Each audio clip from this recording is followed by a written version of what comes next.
y el lunes a mi esposa, compartir con las mujeres. Así que ahora andamos ya por acá, ¿no? Pues vamos a entrar en el tema del día de ahora. Vamos a hablar acerca de cuida las actitudes de tu corazón. Y vamos a hacer una oración para que Dios, a través de su palabra, nos hable. Padre, queremos poner delante de tu presencia a cada persona y familia que aquí se encuentra. Señor, reconocemos que te necesitamos, que tu Espíritu Santo toque nuestras vidas, nuestros corazones, que tu Espíritu Santo realce a Jesús en nuestras vidas y que le demos el primer lugar en nuestras vidas a tu Hijo Jesús, Señor, y que siempre tengamos un corazón agradecido para con Él, que siendo el Rey de Reyes, el Señor de Señores, no le importó entregar su propia vida y morir en la cruz para pagar por nuestros pecados, y Él lo hizo por amor. Ayúdanos a tener un corazón agradecido para contigo. Te lo pedimos, Señor, en el nombre de Jesús, y te pedimos, Señor, que a través de esta enseñanza, que tu Espíritu Santo nos ayude a cuidar las actitudes de nuestro corazón. Te lo pedimos en el nombre de Cristo Jesús. Amén. Amén. Fíjense, aquí cuando hablamos del corazón no estamos hablando del órgano físico que tenemos, estamos hablando de todo nuestro interior, ¿no? Que cuidemos nuestras actitudes de nuestro ser. Bueno, vamos a entrar en el tema. No quiere aquí cambiar, a ver si me ayudan allá arriba a cambiar la primera. De cuidar las actitudes de nuestro corazón.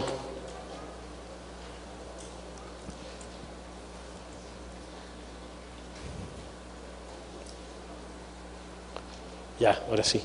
Fíjense, todos tenemos la tendencia a perder el sentido de la realidad después de alcanzar un éxito. Cuando hacemos algo que nunca habíamos podido hacer, nos creemos más de lo que somos. Cuando a una persona le dan una promoción y de repente lo nombran jefe en una empresa, al rato se empieza a enseñorear de los que son sus empleados y los trata con la punta del pie. Nunca había sido jefe, empieza a ser jefe y como que pierde el piso. Supe hasta de un gobernante que dijo: ¿y qué horas son? Las que usted quiera, señor. ¿No? Y empieza a creer que su voluntad es como si fuera la voluntad de Dios, y no es cierto. Tenemos que ubicarnos, ¿no? O al ser usados por Dios. A mí me pasó la primera vez que oré por una persona y que fue sanada, dije: ah, caray. Después oré por 3 que se murieron y ya se me bajó, ¿no? Ahora, el apóstol Pablo nos advierte en 1 Corintios 10:12, así que el que piensa estar firme, mire que no caiga. Tenga cuidado de no pisar una cáscara de plátano enfrente de usted porque se va a resbalar. Así que debemos de tener mucho cuidado, ¿no? No debemos de jugar con el mundo. Fíjense, el cristiano que juega con el mundo va a ser juzgado junto con el mundo. La Biblia enseña que la protección de Dios es para el creyente obediente. Fíjense, la obediencia es muy importante para Dios. No es para todos los creyentes, como muchos piensan, es para el creyente obediente. En Hechos 17:31 dice: Él, o sea Dios, ha fijado un día en que juzgará el mundo con justicia. Él va a aplicar su justicia a lo bueno y a lo malo, porque es una característica de Dios, justicia, por medio del hombre que ha designado, que es Jesucristo. De ello ha dado pruebas a todos al levantarlo de entre los muertos, cuando resucitó a Jesús, ¿no? Ahora, cuando Dios juzgó a Egipto por la dureza de su corazón, acuérdense que habían matado a todos los primogénitos de los judíos, ¿no? A todos los varoncitos que nacían, los mataban, ¿no? A Moisés lo escondieron y no lo pudieron matar, pero a todos los demás los mató. Entonces, esa dureza del corazón está personificada en el faraón. Y envió al ángel destructor a matar a todo primogénito de los egipcios y dio instrucciones específicas a los israelitas de sacrificar a un cordero que representaba a Cristo para salvarlos. Y vean lo que dice en Éxodo 12:23. Cuando el Señor pase por el país, dijo a través de Moisés, para herir de muerte a los egipcios, verá la sangre en el dintel. Ellos que tenían que tomar la sangre del cordero y untarla en el dintel de la puerta, después de sacrificar a un cordero. Y en los postes de la puerta, en un poste y en el otro poste. Y pasará de largo por esa casa porque estaba la huella de la sangre, ¿no? Que en un sentido es la sangre de Cristo que nos limpia y nos cubre de todo pecado. Y pasará de largo por esa casa, no va a causar daño. No permitirá el Señor que el ángel exterminador entre en las casas de ustedes y los hiera, ¿no? Ahora, muchos piensan, bueno, ¿por qué el Señor hizo ese castigo con los egipcios? Porque fíjense, la Biblia dice que todo lo que el hombre sembrar, eso también cosechará. Los egipcios habían matado a todos los varones israelitas. Ellos cometieron un pecado, sembraron, y su cosecha fue la muerte de los primogénitos, porque todo lo que sembremos vamos a cosechar. Así que el que anda asesinando y todo, como todo lo que vemos en nuestro país, pues el que siembra va a cosechar lo que está sembrando, ¿no? Es una ley espiritual. Ahora, la desobediencia de los israelitas habría tenido consecuencias fatales. Si alguien no ponía esa sangre ahí, en la puerta de su casa, en el dintel y en los postes, iba a entrar el ángel, iba a destruir a los primogénitos, iba a matarlos. Así que ellos tenían que obedecer. Es como el creyente, el cristiano que no se apropia de la sangre de Cristo, reconociendo a Cristo como su Salvador, ¿no? Y por medio de la sangre de Cristo sabe que Dios el Padre lo va a salvar, queda protegido, pero si no lo hace, está desprotegido. Dice en Éxodo 12:24, obedezcan estas instrucciones. Fíjense, no dice son recomendaciones, son órdenes, instrucciones. Será una ley perpetua, o sea, para siempre, para ustedes y para sus hijos. Ahora vean esto, hay ocasiones en que el resultado de la desobediencia no es de vida y muerte de inmediato. Hay cosas que hacemos que vamos a cosechar más tarde, sino que el creyente empieza a enfriarse. Dice, hay personas que empiezan a enfriarse y van a terminar muertos espirituales algún día, porque dejaron su relación con Dios. Una vez me acuerdo que me encontré una persona que tenía ya un tiempo alejada del Señor y estaba en un lugar, y le digo, oye, ¿qué pasó? ¿Te estás congregando? Sí, pero en otro lugar, ya no estoy con ustedes, ahora me congrego yo solo, con mi esposa, y vi que andaba con una señora. Pues ¿qué no era otra? No, pues cambió hasta de esposa, ¿no? Traía un enredo tremendo de su vida ya, y se fue enfriando, se fue alejando del Señor, y al rato se volvió totalmente incrédulo, y lo fue haciendo poco a poco. Ahora, Dios tiene misericordia. La primera vez que nos habla de un pecado que hay en nuestra vida, tiene misericordia, y nos vuelve a decir, y la segunda, y puede ser la tercera y más, pero llega un momento el Señor dice hasta aquí, y cuando el Señor dice hasta aquí, ya viene un juicio, ¿no? Y Él nos protege muchas veces. Si el creyente siente remordimiento pero no arrepentimiento, entonces la semilla del pecado sigue creciendo, como el caso de Judas. Judas sintió remordimiento, y fíjense, por eso hasta se suicidó. Pero el apóstol Pedro, que había negado al Señor 3 veces, él sintió arrepentimiento, se arrepintió y el Señor lo perdonó. Creo que si Judas se hubiera arrepentido, el Señor lo hubiera perdonado, ¿no? Pero no se arrepintió. Dice en Hebreos 2:1, por tanto es necesario que con más diligencia, con más interés, con más ganas, atendamos a las cosas que hemos oído. Estamos hablando de la palabra. No sea que nos deslicemos, o sea, no sea que nos resbalemos y nos vayamos a caer, ¿no? Pero fíjense, pero la rectitud de Dios es un atributo suyo. Él es recto, Él es justo, su justicia es inexorable. Como Él es justo, tiene que aplicar la justicia, al pecado o al bien, y un día se pagarán terribles consecuencias si no hacemos caso. Dice en Hebreos 2:3, ¿cómo escaparemos nosotros si descuidamos una salvación tan grande? Dice, pónganle interés, porque lo que está en juego es su salvación. Ahora, solo reconociendo nuestra necesidad de Dios continuamente y dependiendo de Él constantemente, podremos mantenernos firmes y fieles al Señor. Siempre tenemos que depender de Él. En el momento que dejamos de depender del Señor y confiamos en lo que hemos aprendido, en lo que conocemos, en lo que sabemos, en otra cosa, estamos a punto de caer. Dice en Filipenses 2:15, para que sean irreprensibles y sencillos. Un cristiano debe ser sencillo, hijos de Dios sin mancha en medio de una generación maligna y perversa, que parece que cada vez está más maligna y más perversa, ¿no? Con todo lo que vemos que está sucediendo, en medio de la cual resplandeceréis como luminares en el mundo. En medio de la oscuridad, el cristiano debe ser una luz. Debemos de ser diferentes. Vamos a hablar de las actitudes de un líder en tiempo de decadencia. O alguno dice, bueno, yo no soy líder. Todo cristiano es un líder, porque la Biblia le manda a todos los cristianos a ser discípulos. Entonces ya es líder, por lo menos aunque sea de una persona. Y si no en su casa, si es padre de familia, de sus hijos, o mamá es líder de sus hijos. Así que todos tenemos un llamado al liderazgo. Y vean, la condición de gran parte del pueblo de Dios en la actualidad es muy similar o semejante a la de Israel en el tiempo de los jueces. Los jueces existieron antes de los reyes. Dice, en aquella época no había rey en Israel. Cada uno hacía lo que le parecía mejor. En mexicano, cada quien hacía lo que le daba su regalada gana, ¿no? Lo que se le antojaba. Han oído gente que dice, yo voy a hacer lo que a mí me dé la gana, ¿no?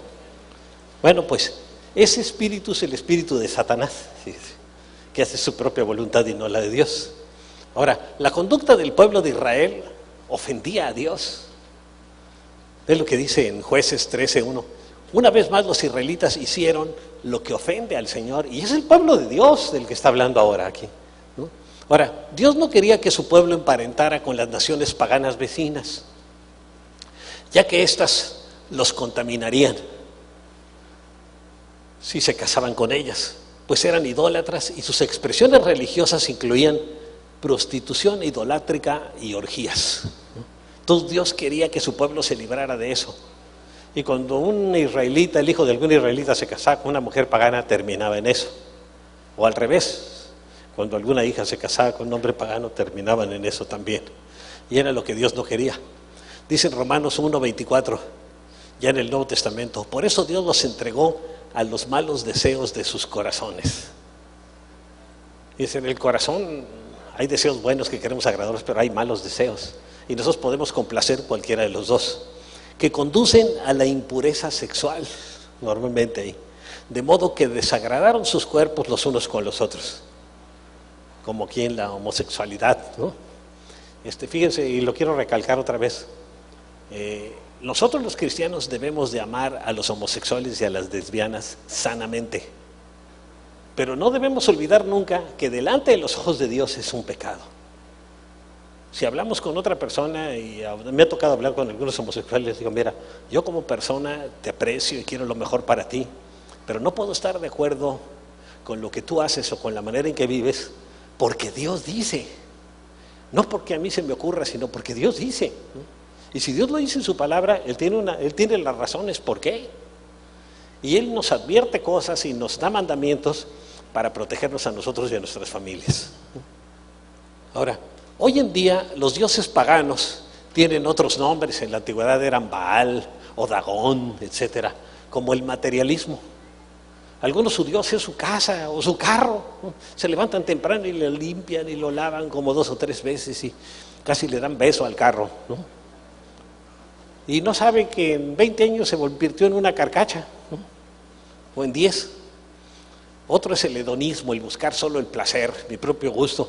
Otro, los derechos individuales. Yo he visto muchas marchas reclamando sus derechos individuales, pero a nadie reclamando sus obligaciones. ¿O han visto alguna?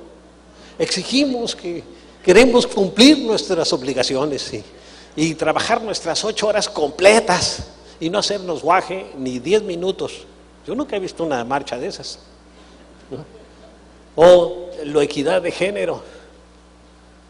Fíjense, la equidad de género, lo que más me preocupa, aunque se presenta como una bandera, como dice aquí abajo, por la equidad de género, el reconocimiento y respeto a la diversidad sexual. Si la diversidad sexual fuera en sexo masculino y femenino, pues hay que tener respeto y hay esa diversidad, pero ya entra masculino, femenino, homosexual, bisexual, lesbiano, y ya quieren meter hasta 9 desviaciones, imagínense. Y ya en las últimas están diciendo que hasta los animalitos deberían de estar incluidos. Imagínense, ¿no?, a lo que van las cosas con esto de conceptos de equidad de género. El apóstol Pablo le advirtió a su discípulo Timoteo y le dice: Timoteo, cuida bien lo que se te ha confiado, lo que se te ha enseñado. Evita las discusiones profanas e inútiles y los argumentos de la falsa ciencia. Fíjense, ahora que fui a Guanajuato, estaba hablando con un primo mío que fue presidente del PRI en el estado y de varias asociaciones, hasta con los masones, creo que estuvo, y él era ateo. Un día estuve hablando como 8 horas. Bueno, dice, después de la última plática que tuvimos, primo, ya no soy ateo, soy agnóstico. El ateo dice que Dios no existe, el agnóstico que puede o no existir. Bueno, ya se ganó un poquito, ¿verdad? Pero le encantaba discutir. Yo nomás porque era mi primo, porque a veces me toca gente que quiere discutir conmigo, le digo, mire, si quiere nada más discutir, ¿para qué perdemos el tiempo usted y yo? Usted no me va a convencer, y si yo no lo voy a convencer, pues no tiene caso. Pero si quiere saber más de lo que dice la palabra de Dios, de algo que yo conozca, pues con todo gusto se lo voy a explicar, ¿no? Porque si no caemos en discusiones profanas e inútiles. Y los argumentos de la falsamente llamada ciencia, ¿como cuáles? Como la teoría de la evolución, que se presenta como ciencia. Y le voy a decir una cosa, no es ciencia, porque no es probada, es teoría. Aunque en las escuelas se quiere enseñar como ciencia, es una teoría. Pues nada más vean el fundamento, en lo que yo le decía ahora a mi primo, que era ateo, le digo, mira, imagínate, no había nada. De repente aparecieron unos gases, quién sabe de dónde. Y los gases explotaron, quién sabe por qué. Y de la explosión de los gases, pues salió la materia inorgánica. Y luego evolucionó y se convirtió en materia orgánica, a través de millones y millones y millones y millones de años. Y luego de esa materia orgánica, pasaron otros millones de años y salió una amiba. Y de la amiba evolucionó y pasaron millones y millones de años y le salieron patas. Y siguieron pasando años y años y millones y le salieron alas y salió un pájaro y salió otro tipo de animales y de repente desapareció un chango. Y de los changos de repente salió un hombre, ¿no? Bueno, hay unos que parecen, pero eso no quiere decir que sean el Pithecanthropus erectus. Entonces, unos nomás parecen, pero no. Entonces, son argumentos de la falsamente llamada ciencia. Nada más le voy a poner un ejemplo. El doctor George Ward, premio Nobel de Física y Química. Él dijo, para la aparición del hombre en la Tierra solo hay 2 posibilidades. Una es la creación por parte de un Dios todopoderoso. Y otra es la generación espontánea, o sea que solo salió. La ciencia, dice, ha demostrado que la generación espontánea es imposible.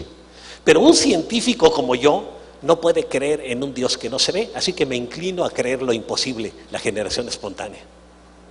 Fíjense qué tremenda burrada de un hombre con 3 doctorados. O sea que los doctorados no quitan lo burro. Le ayudarán en la materia que esté estudiando, pero en otras cosas no. Imagínense nada más qué tontería dijo este hombre con todo y ser premio Nobel, ¿no? Entonces habla aquí, los argumentos de la falsa ciencia, algunos por abrazarla se han desviado de la fe. ¿Cuánta gente se ha desviado de la fe porque le enseñaron la teoría de la evolución? Y es una teoría. ¿Y cuántos creen que es realidad? ¿Por qué? Porque no se han puesto a estudiar, a investigar.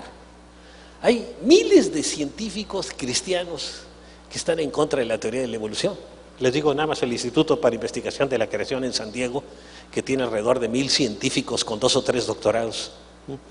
Así que muchos científicos no la aceptan. El que inventó los cohetes modernos que llegaron a la Luna, el doctor Werner von Braun, él era un cristiano y no creía en la teoría de la evolución. Y yo creo que pocos científicos han sido más notables que él, que llegó a poner al hombre en la Luna. Imagínense, ¿no? Con los cohetes que él diseñó. Dice, algunos por abrazarla se han desviado de la fe. Que la gracia sea con ustedes, o sea, manténganse en su fe con Dios, ¿no? Ahora, a ver si me ayudan a cambiarla otra vez porque aquí se me volvió a atorar, allá arriba.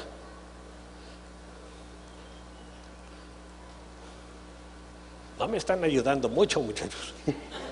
Bueno, gracias. La historia de Sansón ilustra claramente las consecuencias del descuido moral. Ahora hay mucho descuido moral. Fíjense, ¿qué hacía fuerte a Sansón? Muchos piensan el pelo, no, mira, tampoco tengo y tampoco estoy tan débil. La unción del Espíritu Santo sobre su vida, eso era lo que le daba su fortaleza. Fíjense, ve lo que dice la Escritura en Jueces 14:6. Pero el Espíritu del Señor vino con poder sobre Sansón. La fuerza de Sansón era el Espíritu de Dios sobre él. A él le dio ese don, ¿para qué? Para llevar a cabo un trabajo que Dios le había comendado, que era libertad a los israelitas de la opresión de los filisteos. Ahí se requería un hombre muy fuerte y hizo a Sansón suficientemente fuerte. Y Dios tiene el poder para hacer lo que le da la gana, ¿no? El Espíritu Santo le dio la fuerza para vencer a un león. Miren, en Jueces 14:6 dice: pero el Espíritu del Señor vino con poder sobre Sansón, quien a mano limpia despedazó a un león.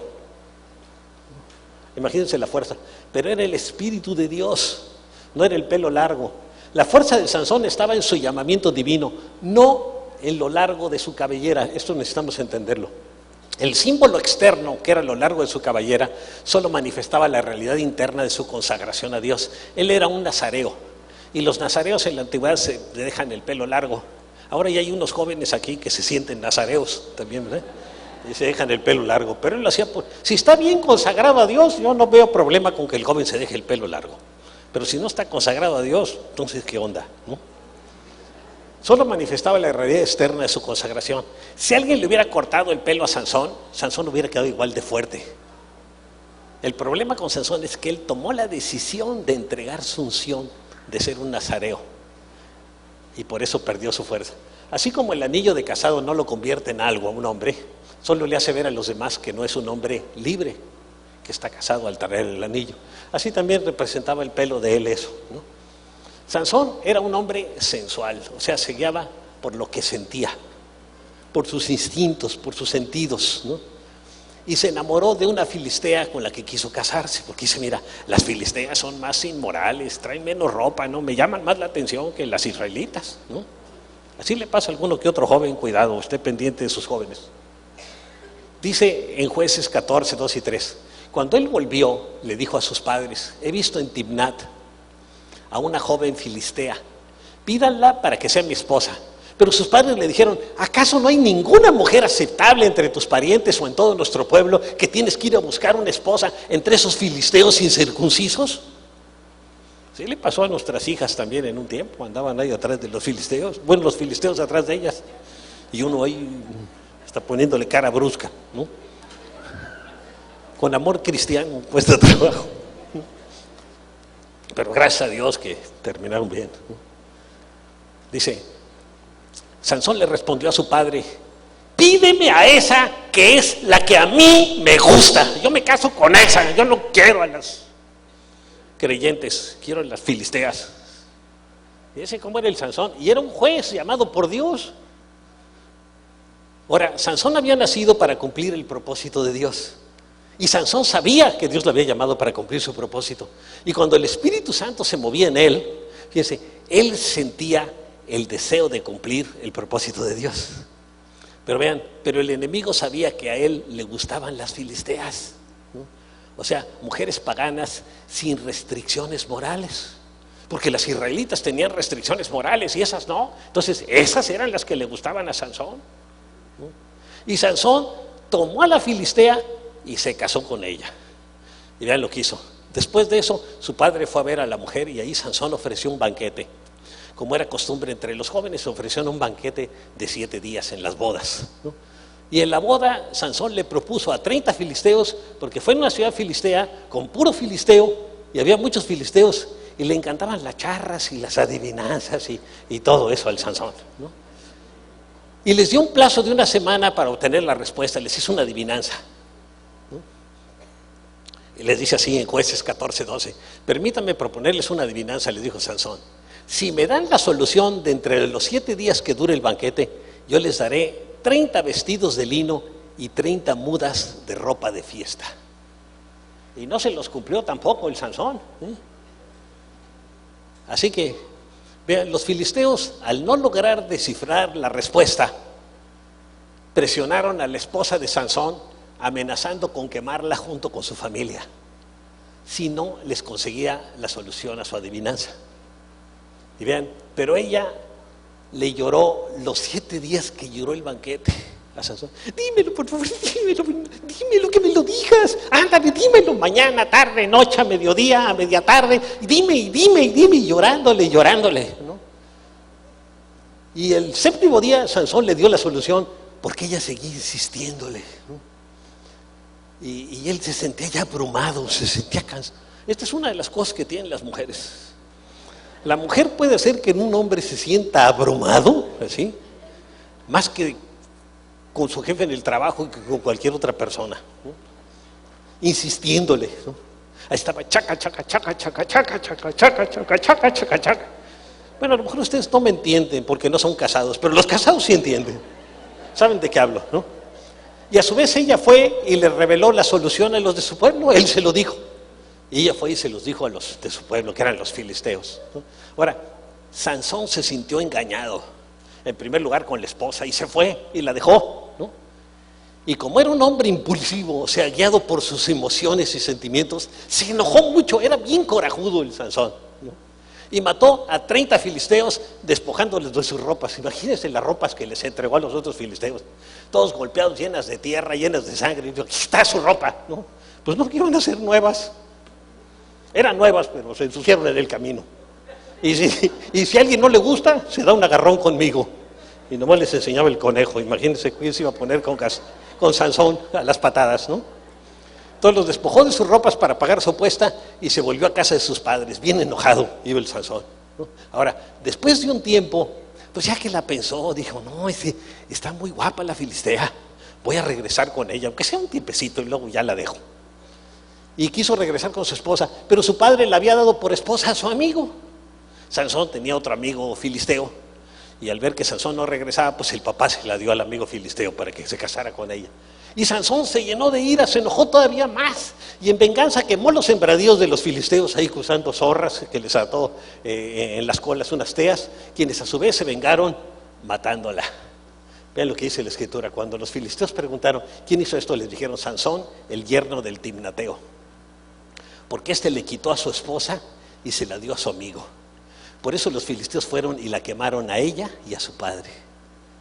Fíjense cómo terminaron la situación. Todo por meterse a dar adivinanzas y echarse carrilla y bromas ahí y contar charras ahí con los filisteos, ¿no? Así que mucho cuidado. Ahora, Dios busca ocasión contra los filisteos. Dios estaba buscando una ocasión. Y por la muerte de su esposa, Sansón se enojó aún más, ya que la mataron. Por lo que fue y mató a muchos filisteos y luego se fue a esconder para que no se vengaran de él. Dice, y los atacó tan furiosamente que causó entre ellos una tremenda masacre. Luego se fue a vivir a una cueva que está en la peña de Etam. Y a esa peña de Etam llegaron un grupo de israelitas para decirle que habían sido amenazados por los filisteos y que mejor él se entregara. Y él dice, ok, me entrego, me amarran ustedes, pero no me maten, ¿no? Y los hombres de Judá, temerosos de los filisteos, fueron por Sansón y se lo entregaron a los filisteos, ¿no? Y vean, y ya que se lo llevaban los filisteos, llegaron a un lugar, dicen Jueces 15, 14, y en ese momento el Espíritu del Señor vino sobre él con poder. Fíjense, era el Espíritu Santo. Y las sogas que ataban sus brazos se volvieron como fibra de lino quemada. Y las ataduras de sus manos se deshicieron. Al encontrar una quijada de burro que todavía estaba fresca, la agarró y con ella mató a 1000 hombres. Imagínense la fuerza que tenía este hombre. Y era un don de Dios esa fuerza. Acuérdense que Dios no tiene límites. Porque dice, ¿cómo un solo hombre pudo matar a 1000? Dios no tiene límites. Podía matar a 1000 o a 100 millones. ¿Por qué? Porque Dios no tiene límites. Y le puede dar la fuerza que quiera a quien quiera. Ese fue el caso de Sansón. Ahora, aceptemos esta realidad. Esto es muy importante que nosotros lo entendamos como cristianos. Dios a veces usa personas con fallas morales para llevar a cabo sus planes. A un pastor que no esté bien, a un líder cristiano que no esté bien, a veces lo usa. Hasta para compartirles a otros de Cristo, puede usarlo. A la mayoría los usa por su obediencia. Y Dios quiere usar a la gente por su obediencia. Dios quería usar a Sansón por su obediencia. Pero Sansón era desobediente porque le gustaban las filisteas, ¿no? Pero a otros los usa por sus reacciones naturales. Entonces Dios tuvo que usar a Sansón por sus reacciones naturales. Sabía que él se iba a vengar. Dios quería castigar a los filisteos. Y dice, bueno, pues aunque sea en venganza, que él cumpla su ministerio. Ahora, dicen Jueces 14:4, sus padres no sabían que esto era de parte del Señor. Dios estaba atrás de eso, porque Dios quería que se cumpliera su voluntad. Que buscaban la ocasión de confrontar a los filisteos. Dios era el que buscaba esa ocasión. Porque en aquel tiempo los filisteos dominaban a Israel y los israelitas habían orado y Dios iba a liberarlos del control y del poder de los filisteos. Ahora, Sansón había consagrado a Dios su cabellera y él lo sabía, pero no así su cuerpo. Así que dice, mi cabellera está en santidad. ni siquiera la reclino mucho con las filisteas. Era religiosón, por decirlo así, pero no su cuerpo con todos sus instintos sensuales. El comportamiento de Sansón continuaba deteriorándose, y fíjese, todavía se movía Dios sobre su vida. Seguía siendo muy atraído por las mujeres filisteas y gustaba de alardear de su fuerza. Le decía a todos: miren el conejo, está más grande que este, tengo que reconocerlo, pero así les decía a Sansón. Ven lo que dice en Jueces 16, 1 al 3. Un día Sansón fue a Gaza, una ciudad de los filisteos, donde vio una prostituta y le gustó la prostituta. Entonces entró para pasar la noche con ella. Ahí se quedó Sansón, imagínense. Pero Sansón estuvo acostado ahí hasta la medianoche. Luego se levantó y arrancó las puertas de la entrada de la ciudad, porque ya la habían cerrado, junto con sus 2 postes, con cerrojo y con todo, ¿no? Y eran unas puertonas gigantes, a lo mejor de aquí al techo. Las arrancó con todo, dice, se las echó al hombro y las llevó hasta la cima del monte que está frente a Hebrón. Dijo: para que vean que no se pongan conmigo, mire, voy a agarrar las puertas, voy a arriba del monte y a ver si las bajan. Solo yo las puedo subir. Le gustaba alardear de su fuerza. En ocasiones, fíjense, Dios tiene mucha paciencia con sus siervos, con muchos de nosotros, como ha tenido paciencia. Y Él espera su arrepentimiento. Él está esperando nuestro arrepentimiento cuando nos habla de un pecado en nuestras vidas. Y les digo, se va acumulando, cuando el Señor nos dice una vez y otra vez y otra vez, hasta que llega un momento en que ya viene el juicio de Dios. Sansón descuidó su consagración a Dios e intercambió, fíjense, todo lo que era sagrado para él por un momento de placer, ahí con las filisteas. Y Dalila, fíjense, fue la debilidad de Sansón. Dice en Jueces 16:5, los jefes de los filisteos fueron a verla y le dijeron: sedúcelo. Sabemos que Sansón está enamorado de ti. Sedúcelo para que te revele el secreto de su tremenda fuerza y cómo podemos vencerlo, de modo que lo atemos y lo tengamos sometido. Cada uno de nosotros te dará 1100 monedas de plata. Y quién sabe cuántos eran, a lo mejor eran 10 o 15. Y le ofrecieron todo ese dinero y a ella se le cerraron los párpados como caja registradora, ¿no? Y se olvidó del amor a Sansón y solo pensó en el billete. Ahora, su gusto por las mujeres filisteas había sido cultivado a través del tiempo. Siempre las andaba buscando, eran las que le llamaban la atención. Y ellas lo controlaban. Él creía que controlaba la cosa, pero ellas lo controlaban. Una cerradita de ojos y el Sansón, que podía con 1000 hombres, quedaba dominado, ¿no? Así que Dalila, seduciéndole, le dijo que le revelara el secreto de su gran fuerza. A ver, dímelo, Sansón. Dalila le dijo a Sansón: dime el secreto de tu tremenda fuerza y cómo se te puede atar y dominar. Y Sansón dice: no te lo puedo decir, ¿no? Y Dalila, siendo una mujer manipuladora, presionó a Sansón cada día, fíjense, hasta hartarlo. ¿Saben que una mujer puede hartar al marido? Si está todo el día chaca, en la mañana, mediodía, en la tarde, en la noche, y otra vez, y chaca. Los casados lo saben. Se los digo por experiencia. Por ahí anda. Pero fue la verdad, ¿no? Ya ahora ha cambiado la situación, pero sí fue un tiempo, ¿no? Hasta hartarlo para que le revelara el secreto de su gran fuerza. Y fíjense, en Jueces 16 dice: como todos los días lo presionaba con sus palabras, ella estaba ahí, chácale. Y lo acosaba, fíjense, lo acosaba hasta hacerlo sentirse harto de la vida. Una mujer puede hacer sentir a su marido harto de la vida, más que el jefe en el trabajo. Imagínense, si se lo propone. Vean el poder que tienen. Hombres, levantémonos en defensa los unos con los otros. Vamos a hacer el movimiento de liberación de los varones. No, es broma, ¿eh? Bueno. Ahora, Sansón jugó con el peligro, fíjense, y con la unción de Dios 3 veces. Primero le dijo a ella: no, mira, si me atan con cuerdas nuevas. Y lo ató y vieron que llegaron los filisteos, nomás ellos sí se rompieron las cuerdas.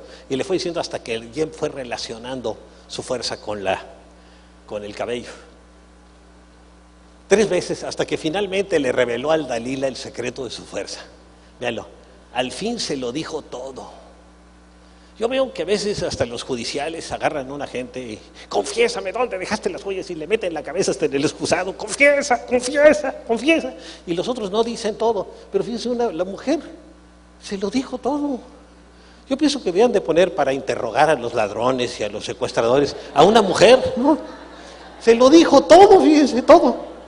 Dice, nunca ha pasado navaja sobre mi cabeza, explicó, porque soy nazareo, porque soy consagrado a Dios desde antes de nacer. Si me afeitara la cabeza, perdería mi fuerza y llegaría a ser tan débil como cualquier otro hombre. Se lo dijo todo. Y más adelante Dalila lo hizo dormir sobre sus rodillas. Aquí viene otro peligro tremendo de la mujer. Le hizo piojito. Y se le quedó dormido ahí, Sansón. Ya dormido, llamó a un hombre para que le cortara el cabello. Yo creo que era su peluquero, como le encantaban los filisteos, un peluquero filisteo, que le cortara el cabello, dicen Jueces 16, 19. Y luego lo entregó en manos de sus enemigos. Le dice, aquí está, mire, ustedes no podían con él, a mí ni... No me duró para nada. Fácil. Con hacerle piojito, vean cómo acabó. Dice, luego ella gritó, Sansón, los filisteos se lanzan sobre ti. Sansón despertó de su sueño y pensó, me escaparé como las otras veces y me los quitaré de encima. Pero fíjense, pero no sabía que el Señor lo había abandonado. Ya había llegado el momento en que la unción de Dios se fue. El Señor lo había abandonado. Y ya debilitado Sansón, los filisteos le sacaron los ojos, fíjense, que solía poner sobre las filisteas. Lo que lo llevaba al pecado, fíjense, fue lo primero que le sacaron los enemigos. Y lo encadenaron y lo encarcelaron. Entonces los filisteos lo capturaron, dicen Jueces 16, 21, y le arrancaron los ojos y lo llevaron a Gaza. Lo sujetaron con cadenas de bronce y lo pusieron a moler en la cárcel, a moler trigo, haciendo el trabajo de un burro, ciego y pelón. Y así terminó Sansón. Qué tremendo, ¿no? Un hombre que Dios había predestinado para cosas grandes.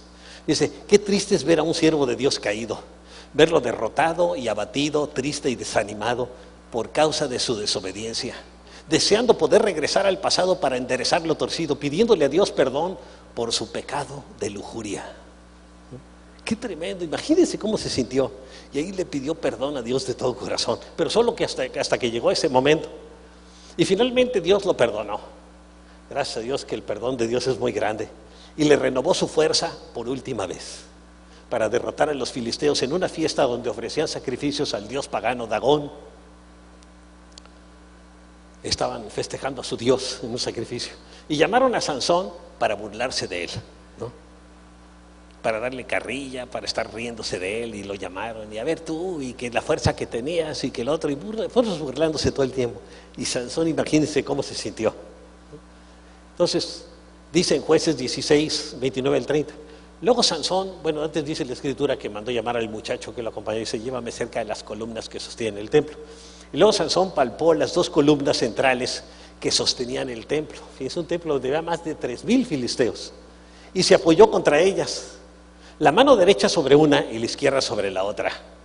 Y gritó, muera yo junto con los filisteos. Y luego empujó con toda su fuerza, la fuerza de Dios, porque imagínense si entre varios elefantes hubieran podido tirar esas columnas. Dice, luego empujó con toda su fuerza y el templo se vino abajo sobre los jefes y sobre toda la gente que estaba ahí, todos los líderes de los filisteos. Y fueron muchos más los que Sansón mató al morir que los que había matado mientras vivía. Y los israelitas quedaron libres de los filisteos, porque todos los líderes murieron ahí, de los filisteos. Así que imagínense, ¿no?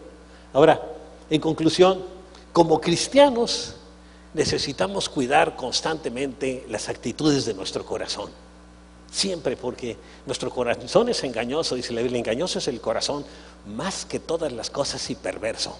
¿Quién lo conocerá? Solo Dios conoce nuestro corazón. Nuestro corazón siempre busca lo que se le antoja, lo que quiere, y hasta se engaña muy fácilmente. Por eso tenemos que leer la palabra de Dios para que nos dé luz, para que encontremos el engaño que hay en nuestro corazón. Igual sobre la mujer dice que, fíjense, aquí viene una escritura que les quiero leer. Me acordé ahorita, no es porque quiera decirle nada a ninguna señora de aquí, pero puede servir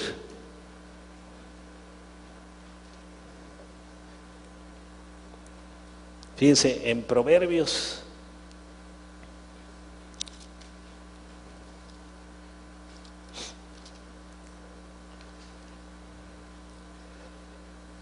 27:15 dice: gotera continua en tiempo de lluvia y la mujer rencillosa son iguales, son semejantes. Dice, qué bueno que yo tengo una mujer que no es rencillosa, porque si no, imagínense, como gotera continua. Y vienen como 4 proverbios que hablan sobre la mujer que es como gotera continua, que está chaca, chaca, chaca, chaca. Pretender contenerla es como refrenar el viento, fíjense, ni Sansón pudo. O sujetar el aceite en la mano derecha, el que se le sale de las manos, ¿no? Así que, fíjense qué peligroso es una mujer rencillosa.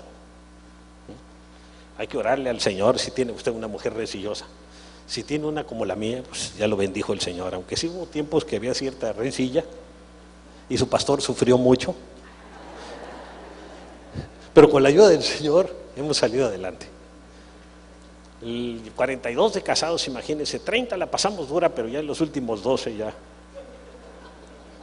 Entonces, como cristianos necesitamos cuidar constantemente las actitudes de nuestro corazón, evitando jugar con el mundo, guardando nuestro corazón para que no se endurezca por el pecado.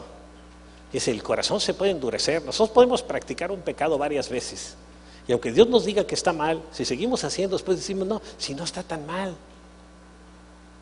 Y se va endureciendo, el pecado sigue estando mal, lo que se endurece es nuestro corazón, cuidándonos de hacer nuestra propia voluntad en lugar de obedecer a Dios. Y no descuidar la unción de Dios sobre nuestras vidas. Él ha puesto una unción en cada uno para llevar a cabo su voluntad en nuestras vidas, para cumplir el propósito que Dios tiene para la vida de cada uno de nosotros. Dice, la palabra de Dios nos advierte, sobre toda cosa guardada, guarda tu corazón, porque de él mana la vida, ¿no? Entonces hay que tener mucho cuidado. Bueno, vamos a orar delante del Señor, vamos a hacer una oración en este momento, pedirle a Dios que Él nos ayude, que nos dé fortaleza. Padre, ayúdanos a cuidar las actitudes de nuestro corazón, que evitemos estar jugando con el pecado en el mundo, que guardemos nuestro corazón de que no se endurezca por el pecado, Señor. Ayúdame, Señor, para hacer tu voluntad en lugar de hacer la mía, Señor. Procurar hacer tu voluntad, buscarte, Señor. Perdóname, Señor, por las veces, Señor, que he hecho mi propia voluntad en lugar de la tuya. Y ayúdame, Señor, a no descuidar tu unción sobre mi vida, Señor. Ayúdame, Señor, a recordar que sobre toda cosa guardada debo de guardar mi corazón, porque de él mana la vida. Ayúdame a hacerlo, Señor, a ponerte a ti en primer lugar en las decisiones que tome en mi vida y no hacer las cosas de acuerdo con mi propia voluntad. Yo te lo pido, Señor, en el nombre de tu amado Hijo Jesucristo, Señor. Amén.